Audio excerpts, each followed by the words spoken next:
All right, we're officially recording now. So I'll just say again, this presentation is on 4Rs and conservation, a whole farm approach to nutrient management. And so we're happy to have you all here today and share about our third installment of our nutrient management webinar series. And all of these webinars are recorded, and we'll be sharing links after the webinar. So if you missed one, you'll be able to see it. And we're also uploading all of these webinars into DEP's Clean Water Academy, so you can find them there if you have access.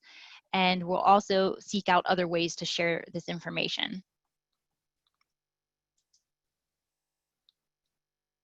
So today I'm going to talk about how 4Rs is an adaptive management approach. We're going to talk about, why 4Rs can be used to guide conversations with farmers about their whole farm conservation plan. I'm going to talk a little bit about integration of soil health practices and nutrient management, edge of field practices that can help to trap any nutrients that do move out of the fields and towards our waterways. And we're also going to talk about precision ag opportunities for conservation. So just as a little refresher, I imagine most of you already joined some of our previous webinars or have been to field days in the past, so you probably heard of 4Rs before, but I just wanted to give a quick refresher as to what are the 4Rs of nutrient stewardship. So these principles are the focus on getting the right nutrient source for that crop, matching that fertilizer type or that manure type to the crop need, applying it at the right rate, making sure that you're taking into account all different contributions of fertility to that crop's nutrient needs, and making sure any supplemental fertilizer is balanced at the right rate. And then also the right time and the right place, making sure those nutrients are available both where and when the crops need them. So making sure that we're matching those times of uptake to the crop growth cycle. So these are practices that are good for the environment, but they're also good for the farmer, and they're also good socially as well. All these practices, they minimize that nutrient loss, but they're also improving nutrient use efficiency for crops and improving our water quality as well. So that's the 4R concept, started by the Fertilizer Institute, and it's expanded greatly since then. So to kind of get started, I wanted to do a series of quick polls.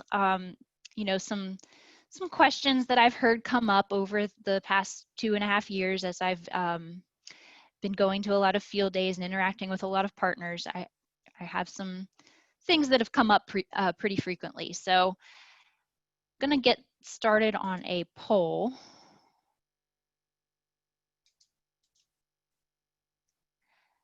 So soil health practices, are they 4R practices? Or are they something different?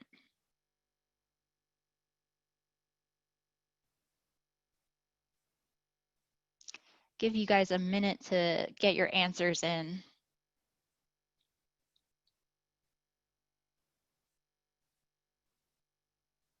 There's a lot more coming in, so hang on.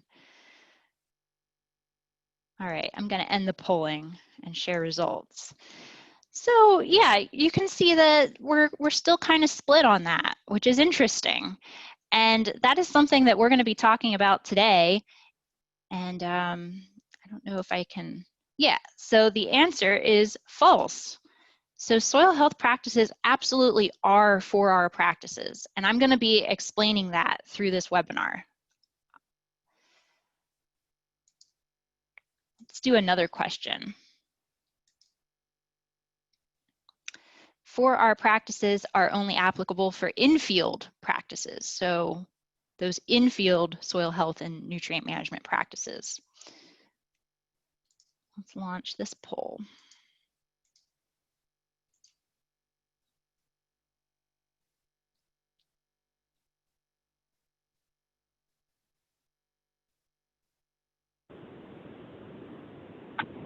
You text that on your phone business.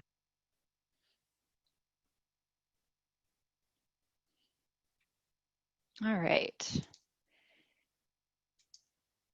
So a little bit more convincing of an answer there, that you all pretty much agree that that is false. So I'm getting through, so that's good.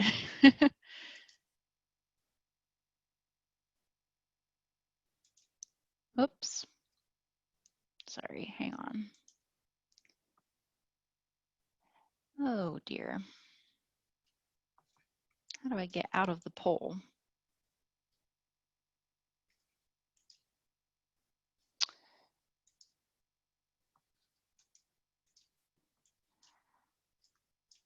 Oh, sorry about this. I seem to be stuck in the poll. Okay.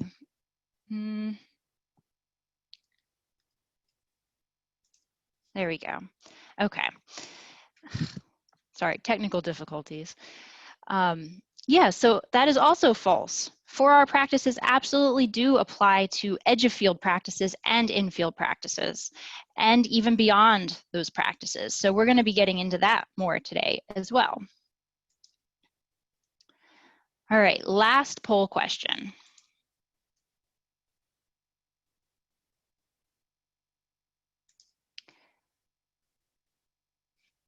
I'm gonna see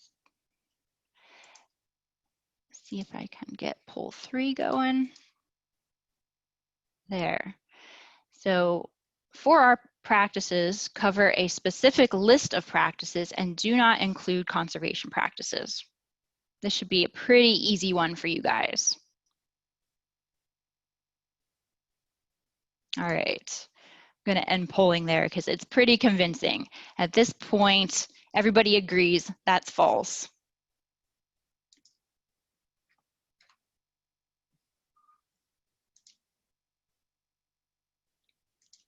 There we go, false. So yeah, there are a lot of common misconceptions around 4R nutrient stewardship and conservation practices. This is something that I've heard, I know Eric's heard, many of our 4R partners have heard as we've been sharing the message more widely through our field days and through engagement with other groups. There's a lot of misconceptions that fertilizer is, 4Rs only applies to fertilizer. Soil health practices don't work or don't integrate with 4Rs. 4Rs doesn't include conservation practices. None of those are true. They are all false. And so we're going to be talking a little bit about that today, about how 4R nutrient stewardship is a concept that is a whole farm approach, and it can really work together between all of these different practices, all these conservation practices, and make sense for the farmer for both economic and environmental reasons. All right, so just a little recap on the on our last modules that Eric presented. So we've learned a lot about how to keep nutrients in the fields where crops can use them. But what happens when some of those nutrients move out of the field? We know those nutrient pathways of volatilization, runoff, erosion, immobilization, leaching. There's a lot going on in the nitrogen cycle, and you can do your absolute best to manage all those different pathways and ensure that as much is being taken up by the plants as possible, but there's always going to be some nitrogen moving out of that cropping system. It's inevitable. So that's where the concept of a void control trap comes in, and many of you are probably familiar with that concept through NRCS. So that, we want to avoid the loss of those infield nutrients as much as possible. But then any nutrients that do leave those fields, we want to control and trap them before they end up in water quality or in our streams and rivers, affecting water quality. So that's an important piece of the nutrient stewardship puzzle, and it is therefore a 4R practice. So just briefly revisiting those mass balance calculations that Eric so greatly explained in the last 2 webinars. And if you miss those webinars, you can catch those recordings. We have them available. But often we focus on the mass balance calculations at the farm or at the field scale.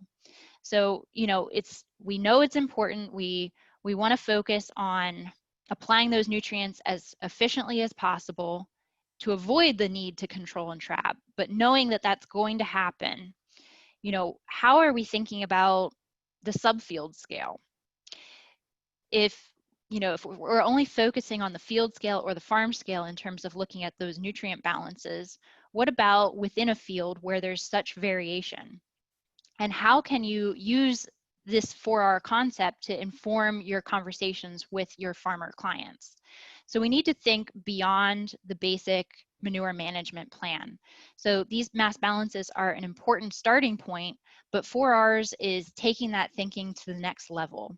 So we know there's still a lot unknown when it comes to the mass balances, but these are the starting point for those implementation conversations.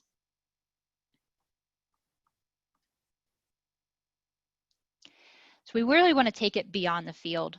4Rs and conservation is a systems approach. When we think of 4Rs, we often think of those in-field practices. So more of the nutrient management, the fertilizer management, the soil health maybe, practices that are reducing tillage, cover crops, improving nutrient cycling.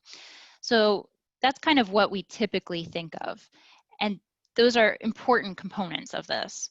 But there's also those edge of field practices, the riparian buffers, your ditches, your, even wetlands and floodplains. Those are all practices within that edge of field and within that downstream that can help to be part of this holistic approach to managing nutrients at a larger scale.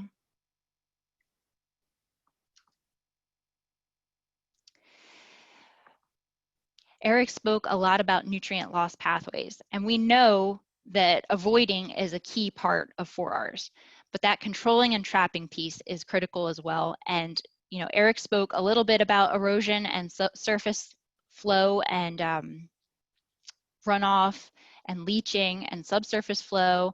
Those are all things that we need to be thinking about in terms of 4Rs and how do we intercept those nutrients before they enter our streams and rivers and after they leave those fields.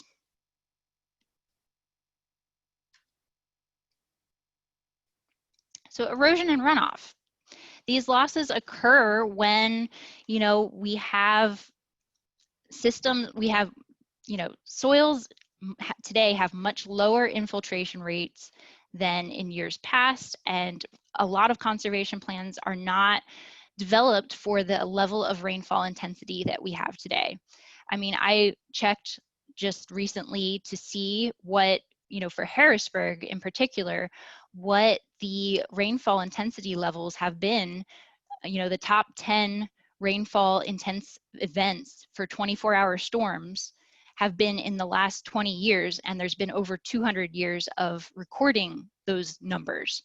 So what we're seeing now is a lot more intensity of weather systems, and this is leading to a lot of concerns about erosion and runoff in fields that not necessarily would have had issues in years past. So we're seeing those more extreme weather events, we're seeing needs for increased soil infiltration, and there's a lot of practices, soil health practices, that can improve the infiltration rates of soil.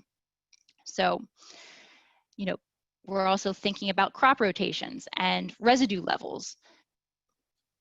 Also surface applications of manure and fertilizer. We don't want to see them being made on unprotected soils because, as we get these heavy rain events, we're losing so much.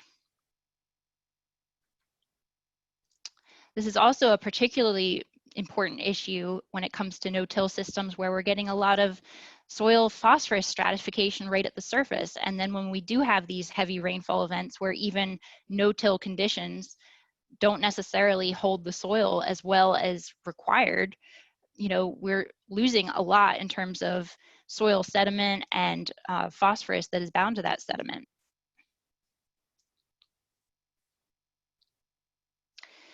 Leaching and subsurface flow. So we know that when weather conditions are conducive to leaching, what we know from, both nitrate and phosphorus leaching is possible when conditions are right. This leaching occurs when soil is warm in the fall and the spring and in the summer, but lacking those living roots. So before crops are planted and after they're harvested, we're really seeing the increased risk of that loss because that leaching is occurring, but there's no living roots to take up the nutrients that are soluble at that time. So this really emphasizes the importance of cover crops during those susceptible times that can prevent that loss. We really want to make sure these are soil health principles, but we really want to make sure that living crops are present during those high mineralization times.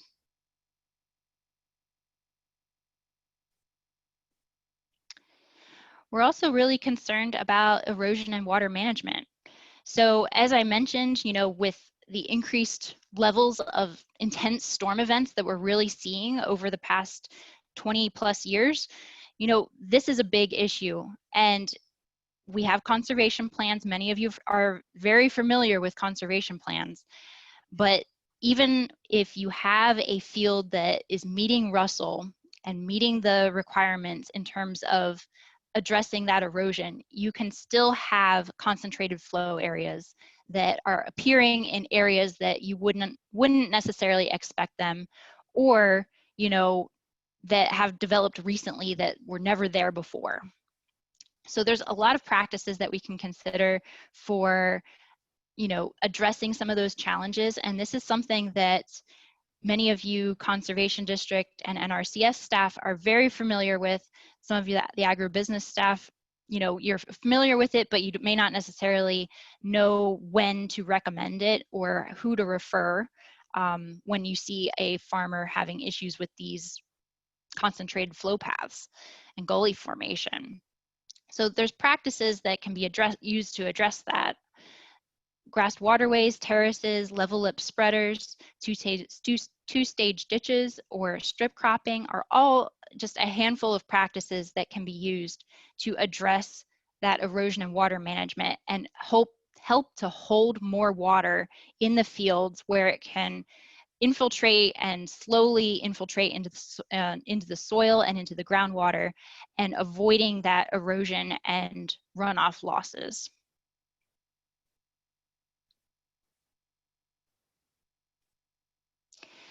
But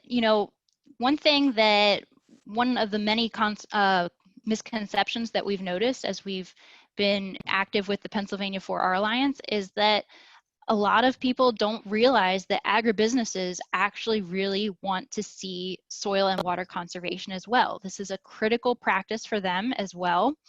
And they really depend on the success of their farmers.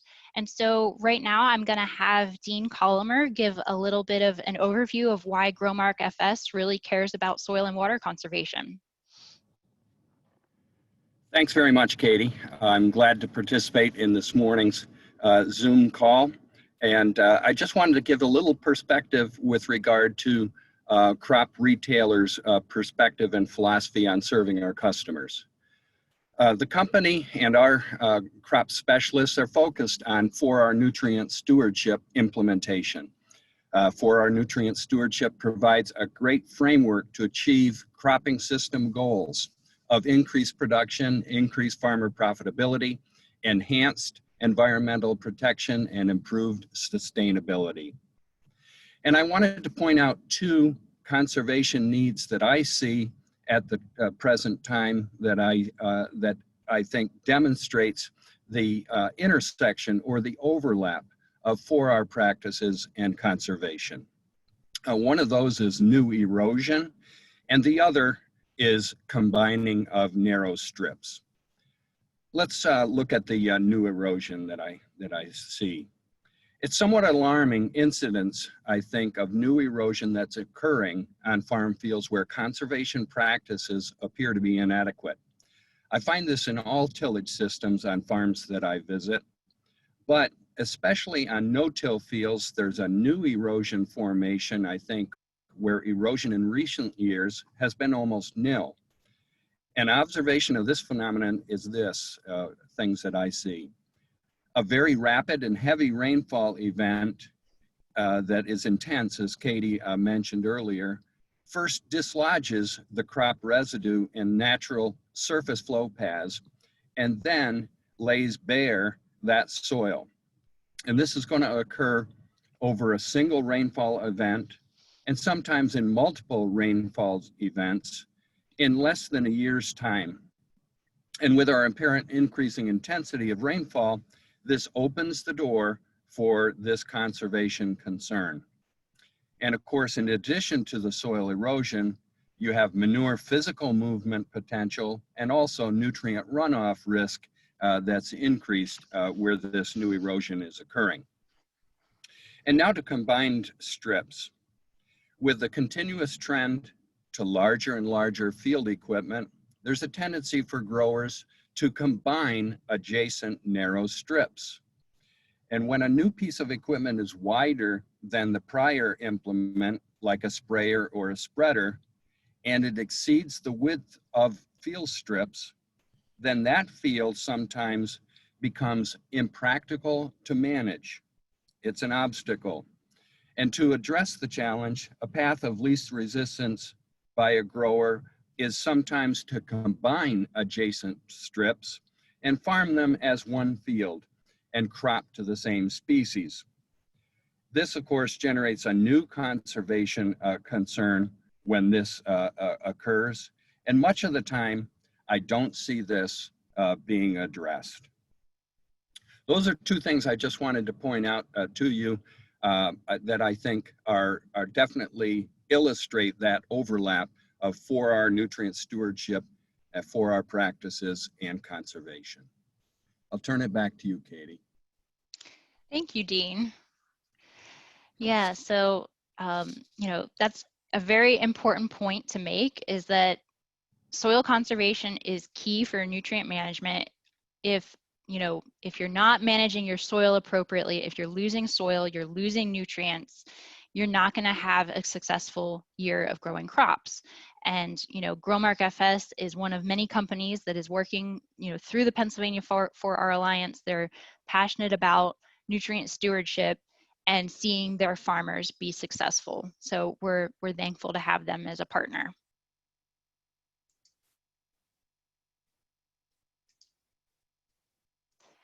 Yeah, so next I'm going to get into some of the unknowns around the soil nitrogen pool. So this is a little bit of review from Eric's last presentation as well.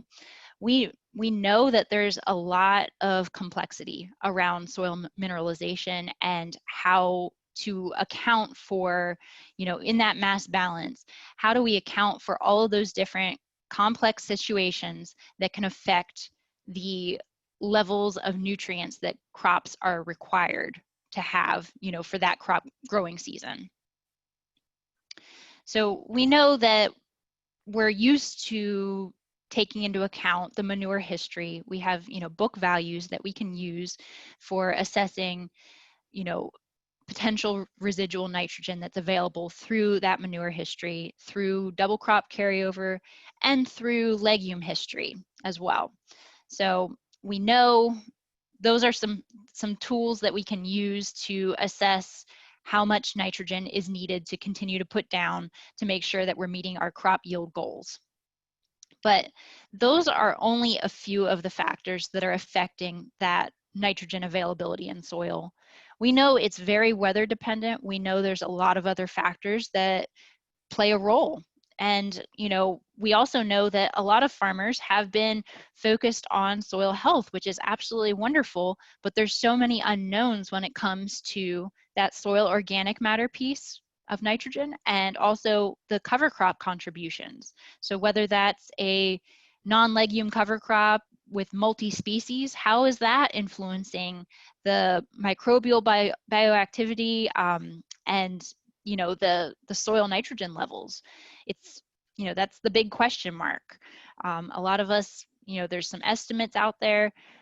There's a lot we need to know, and there's still a lot of research being done, but that is something that is a direct way that soil health and 4R nutrient stewardship is interrelated.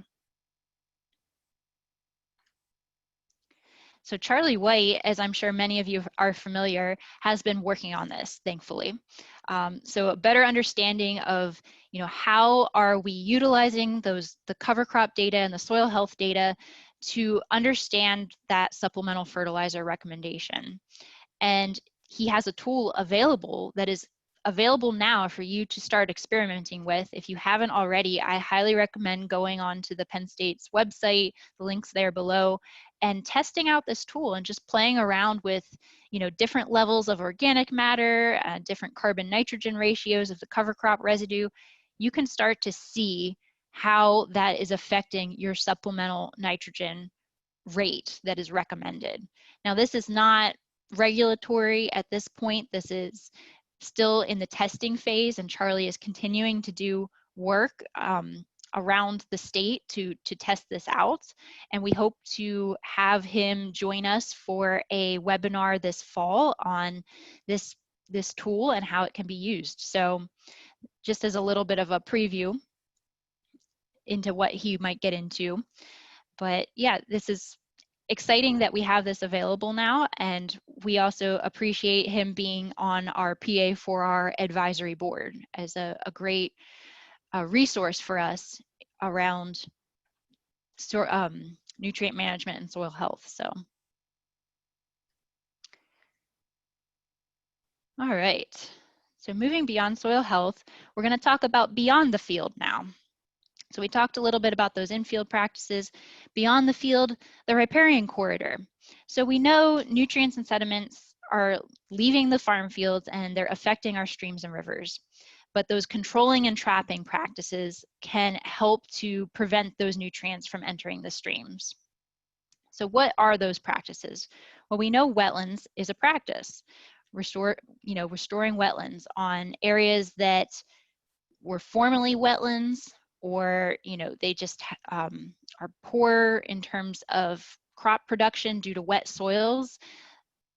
Restoring wetlands can have a huge impact in terms of nitrogen mitigation and preventing that the soil and nutrients that are moving in erosion from reaching our waterways as well. Plus, they provide really great habitat for pollinators, for ducks, for wildlife. So there's a lot of potential there.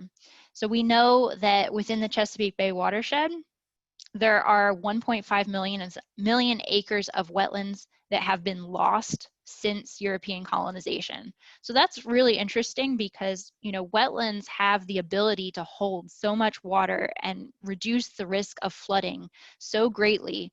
And we know that there's so many stormwater problems right now, and we're facing such erosion as well from agricultural fields. But, 200, 300 years ago, our landscape had the ability to hold so much more water. And not only that, but as I said earlier, we're having increased heavy rain events now. So we're not only dealing with more water in one shot, but we also don't have the capacity to hold that water. So that is the importance of having restored functioning wetlands. And so in Pennsylvania, our streams, or our wetlands, are generally associated with streams. So we don't necessarily have the big coastal plain wetlands that they have down on Delmarva. Our wetlands are little pockets in the riparian buffers. They're along the streams. So all three of these practices really go hand in hand, and all of them work together in mitigating that, the nutrient and sediment that could be moving into our waterway during those heavy rain events. We also know that a large proportion of our nutrients and sediment comes from stream bank erosion. So that's been a big issue, and it's a whole can of worms that I'm not going to get into in heavy detail for this presentation, but that is something that we at TNC have been really interested in, is understanding how those stream banks are really contributing to our water quality issues that we have today. And there's a lot of opportunities for stream restoration, and riparian buffers work hand in hand with that as well, because obviously if we're going to be restoring those banks, we still need trees and permanent vegetation to stabilize them. And these practices, they have so many benefits beyond just the nutrient and the sediment reduction, because they truly, improve the environment in so many ways. Planting trees, obviously, we're creating great wildlife habitat. We are providing pollinator habitat, which is important for many crops as well. So it's good for farmers to have pollinator habitat available. And it also provides a great recreation area and potentially even, some food sources in terms of nuts or berries, the multifunctional riparian buffer concept. So there's a lot of opportunity in Pennsylvania for these practices to work hand in hand.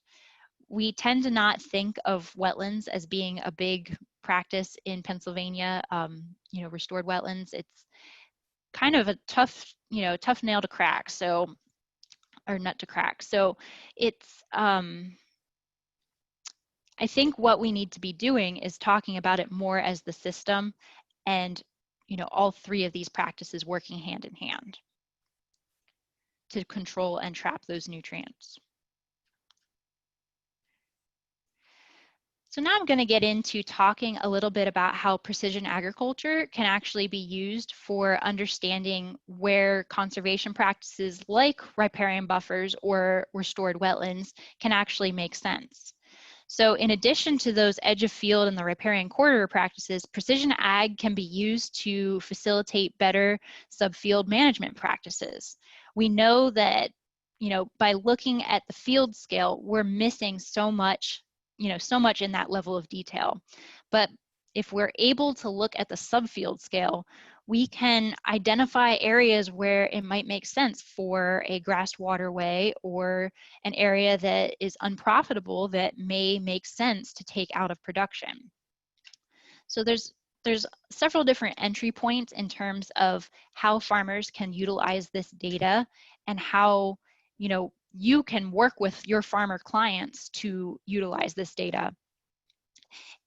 There's yield maps. Yield maps can be an expensive entry point if the farmer doesn't have a combine that's equipped with the GPS technology that allows them to do that. But if they're working with an agribusiness to do some custom harvesting, maybe they do. Maybe they could provide the yield maps, and it would be lower cost for the farmer to try that out. A lot of these tools, it's really good to have multiple years of data to really make decisions. And so that can be a bit of a barrier to getting some adoption of, yield mapping tools or other imagery tools. But thankfully, there are several that are more easily accessible and even free. So there's also NDVI, plant health imagery, that many seed companies are providing now. They are either providing it at a lower cost or even free for a certain number of acres when seed is purchased. And so farmers should be encouraged to take advantage of that information and see what they can actually learn about their subfield management. Where in the field are they seeing those consistently variable areas? There's other tools as well that we can use. LiDAR, historical aerial imagery even. So even going on Google Earth and looking over the past several years, you can find a lot of information about, some of those areas where you consistently see yellowing crops, or, there's evidence of compaction. There's things that you can see from satellite imagery that can really help to facilitate some of the conversations you might be having with farmers. So, you start with those tools. There's different entry points. They can choose, you can choose which level is available to that farmer at that time. Then you can identify those consistently variable areas and identify those areas where you then want to go and do 4R investigation. So get out there in the field, assess the soil, look at doing a soil test, understand why that variability might be happening. And then you can take that information and discuss with the farmer those variable areas and determine the next step. Is it something that can be fixed, mitigated, or is it a candidate for a conservation BMP? So at this point, I'm actually going to ask Eric to share an example of how he would work through this process with a farmer. So if Eric, you want to get started. Good morning, everybody. I would reiterate what Dean had said, that from an agribusiness standpoint, I don't think you could find an ag retailer or a CCA who would argue that we don't need more in-field practices like grass waterways. Ever since I've known Mark Flaharty at the York County Conservation District, Mark's been standing on the hilltop screaming that we need more grass waterways and more in-field practices. I would also say that we probably need more subfield management, best management practices, and aerial imagery has been an easy way for us to start the conversation on some of those subfield management strategies. So what you see here on the screen is NDVI, or plant health imagery, over a month-long period. We use 3 different remote sensing services to provide these images to us. And you can see as time goes by, from the March 16th to the April 15th, there are areas of the field that are consistently red, and red is bad. Red means low reflectance. So using your GPS on your phone or your iPad, you can get out and look at what those issues are, and we can move the slides along and look at the northern part. So we've already identified the consistent variability. That red lens is consistently red as time goes by. You can go out in the field and you can physically see the difference. In the red area, the wheat is really tiny. You get into the green areas and the wheat is probably 4 times the height. So now we're just using basic agronomy and basic conservation practices to figure out what the difference is. We can take a soil test, we can do check out plant texture or soil texture differences, just all the basic things that you would typically do for a conservation plan. Now we're doing it on a subfield management to find out why this area is red. We do a lot of soil testing in these subfield areas. Whenever I see a consistent red area in the field, I walk into it, get into that area, take a soil test, send it out to the lab, and sure enough, in this particular case, the phosphorus level was 11 parts per million. That's pretty low. It's going to be hard to grow a crop with phosphorus levels that are 11 parts per million. The average soil test on this farm was 133, but there are parts that we're not picking up just because of the field sizes, and the aerial imagery has been a good way for us to pick up some of that in-field variability. So then now it comes down to, okay, are we going to fix it? Are we going to mitigate it? Or are we going to look for some alternative? Well, in this case, it's phosphorus. We can easily go on and do a manure application in that particular edge of or particular area of the field. We can put extra fertilizer on. We can mitigate that area by reducing the seeding rates from a variable rate seeding prescription. We can reduce nitrogen rates through a variable rate nitrogen prescription on that area if we can't get the production to come back. So we have tools that farmers can use to try and address these subfield areas. Let's jump down and look at the lower section in this field. There again, it's always showing up as being a red spot in the field. You can look back over a series of years and that area always shows up red. There's something going on there that we need to figure out. So we walk out into the field with our GPS unit, get to the spot, and sure enough, that used to be an old quarry. You can still see remnants of it. They cleared the quarry, they filled it in, and the soil structure is just not the same. We don't have the same nutrient levels. And maybe now it's time to start looking at alternatives. We can take a soil test in that spot. We can address some of the soil health issues through maybe advanced cover cropping. We can do some of the mitigation tactics, but if we can't fix that in a 2 or 3 year period, it's time to start talking alternatives. And maybe those alternatives are just a grass planting, the field border, maybe it's a pollinator habitat, but we can use this remote sensing data to kind of identify those areas and start the conversations with our customers on what do we need to do on a subfield level to address their profitability, to address their conservation needs. So thanks, Katie. I'll turn it back to you. Yeah, thank you, Eric. Yeah, so as Eric demonstrated, this conservation imagery can really be used to identify those sources of field variability. And once you can show the farmers that variability, you can confirm those reasons with field investigation and determine the next steps. Is it an easily fixable issue, or are there deeper issues? Does it make sense to pull that land out of production? What are the farmers' interest in conservation practices? Are they interested in the management that might be required of pulling it out of production and putting it into conservation acreage?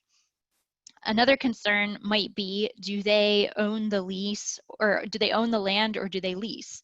And what is their relationship with their landlord? So these are all factors that can affect the long-term decisions around how a farmer might manage that particular variability. And as Eric mentioned, that it was an interesting situation with the quarry area there, but this variability can be caused by multiple things. It can be a fertility issue, could be pests, could be soil compaction. Maybe that's where they enter and exit the field every time. Or it could be a drainage and infiltration situation, which makes, might make a wetland or riparian buffer make more sense. Or it could be an area for a concentrated flow location, which a grass waterway might make more sense. So yeah, thank you for sharing that strategy, Eric. I'm going to talk a little bit too about how we're using conservation imagery to make decisions about conservation BMPs as well, and how we can target and track practices around nutrient stewardship and conservation. So there's a lot of practices like wetlands and stream restorations that are more expensive, but the nutrient mitigation potential for them is huge. And they can be a very cost-effective choice if they are targeted to the right areas. And there are tools like the ACPF, the Ag Conservation Planning Framework, that can be used to identify these areas. And we can actually see much greater nutrient reductions through targeting in those specific areas than we would be able to see otherwise. We're also trying to understand practices that are on the ground. As you all know, that's one of the biggest challenges right now. And if you're not in the Chesapeake Bay watershed, you're probably still facing these challenges. We need to know what practices are on the ground, what good work farmers are doing, and make sure that those practices are being accounted for in our Bay model or in other TMDLs. So one of the tools that we're utilizing to look at that is called Optus. And actually there was a recent webinar on this tool that the YouTube link is there at the bottom, and I'll send that out as a link in the follow-up email as well. But this tool is using remote sensing data, so satellite imagery, to map conservation practices. So this is giving us a better understanding of how soil health practices and nutrient management practices in terms of cover crop species, residue management, tillage practices can all be tracked with that satellite imagery. So it's amazing the level of detail that they're able to find, and then they can aggregate that data on a county level or on a watershed level to help us better assess the adoption of these practices in certain areas. So there are a lot of tools out there that are working together with the precision ag piece and with the conservation precision piece. So kind of bringing all of this together, these messages we've shared today. So by talking about this 4R message with your clients, you're helping to break down those silos that we've kind of constructed in terms of separating conservation and crop production. So that is something that we don't want to see. We at the PA4R Alliance, we really want to see more collaboration between a farmer's team of advisors. We're kind of the group that can help facilitate that. So we want to see the conservation district technicians, in communication with the farmers' crop advisors. And we want to be able to see, all of you utilizing the same tools. So if an agribusiness provides yield maps to a farmer or conservation imagery, that can be something that the conservation district staff could talk about with the farmer and have some conversations about what that means for conservation practices as well.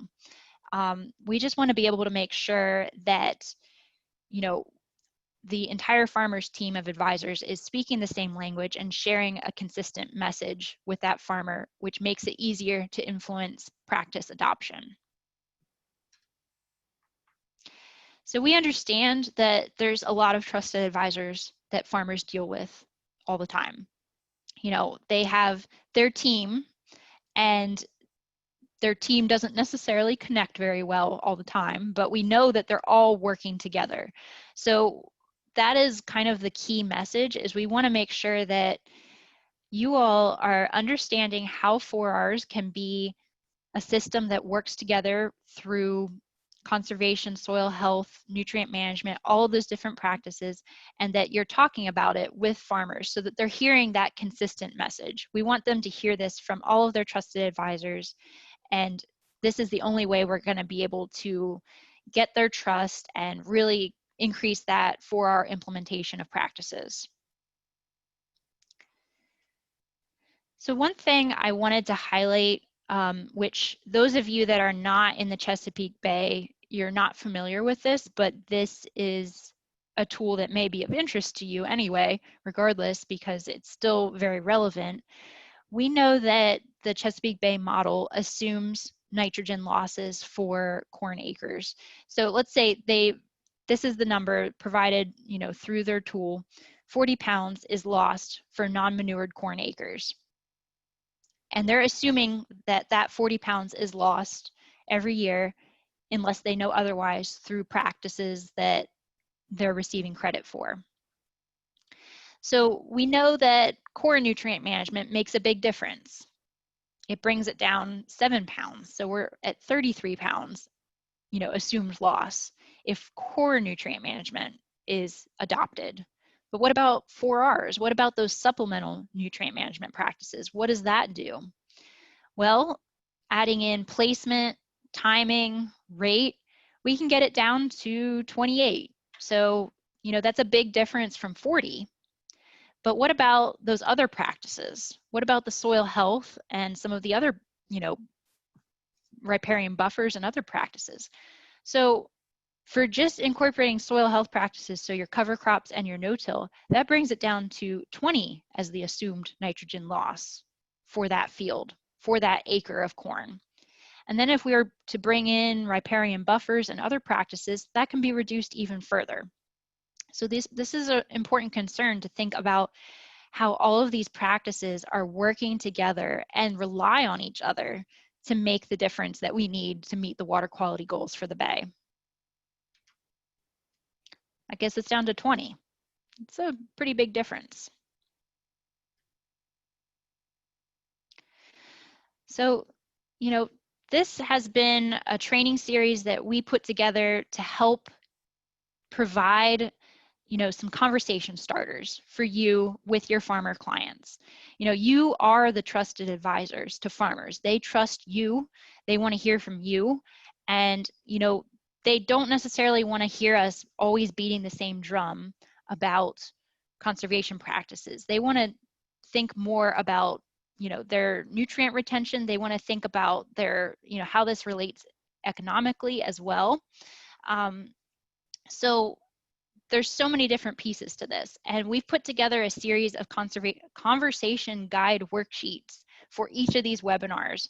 So when you're having conversations with farmers about manure and their nitrogen loss pathways, or about their supplemental fertilizer considerations, or about how practices like soil health can be integrated into their fertilizer plan. You know, we have a series of conversation starters and resources that are available to you to facilitate that conversation. So if you haven't checked out those conversation guide worksheets, we encourage it, and I'll be sending out the links to those as well after this email or after this webinar.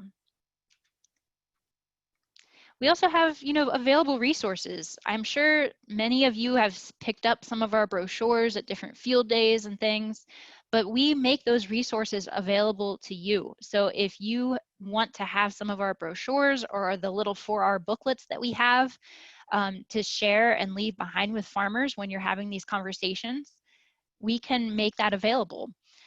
Just reach out.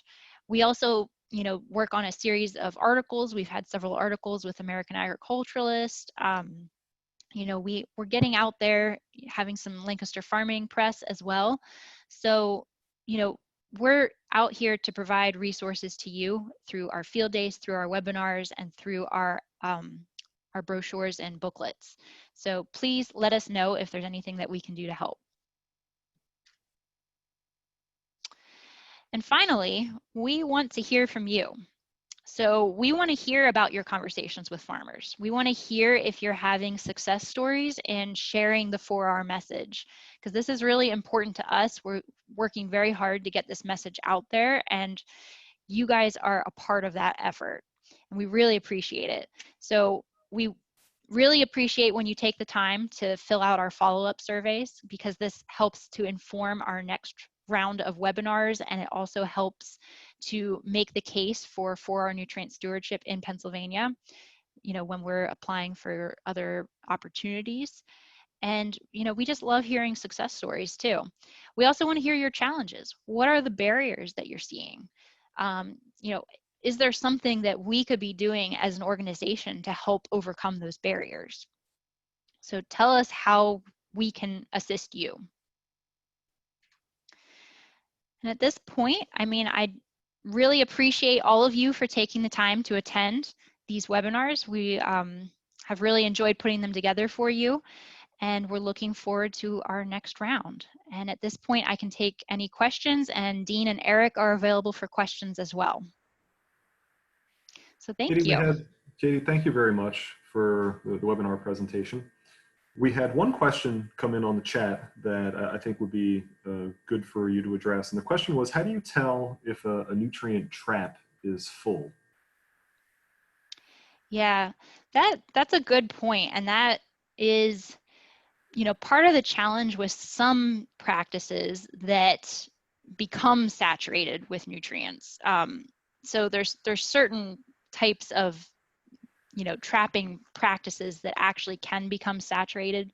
Now, some that, like a riparian buffer, has continual living roots and is continually taking up nutrients. So those practices, or those buffers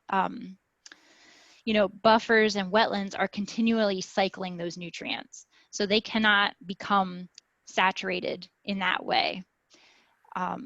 But that is a good point, and it can be a concern. And when, say a gypsum curtain, for example, is full, it could actually be contributing more nutrients through the groundwater at that point. Yeah, so that is something to think about. Okay, if there's any other questions, please feel free to put them into the chat. But I want to take the opportunity to thank everybody for coming out to the webinar today. If you have not added your NMP certifications or your CCA certifications for the second time, please take the opportunity and do that now. We're going to close the chat here in just a few minutes. And once again, from the Pennsylvania 4R Alliance, I want to thank everybody for attending the webinars, and thank you, Katie, for time today. Yes, thank you everyone for attending, and also a big thank you to the Campbell Foundation for funding us for this webinar series. We really appreciate the support. So, all right, well, have a great 4th of July, everyone. Katie, thanks very much for your presentation. Eric, thanks very much for moderating today. And thank you, Dean, for joining us. Glad to do it. All right. Gonna stop.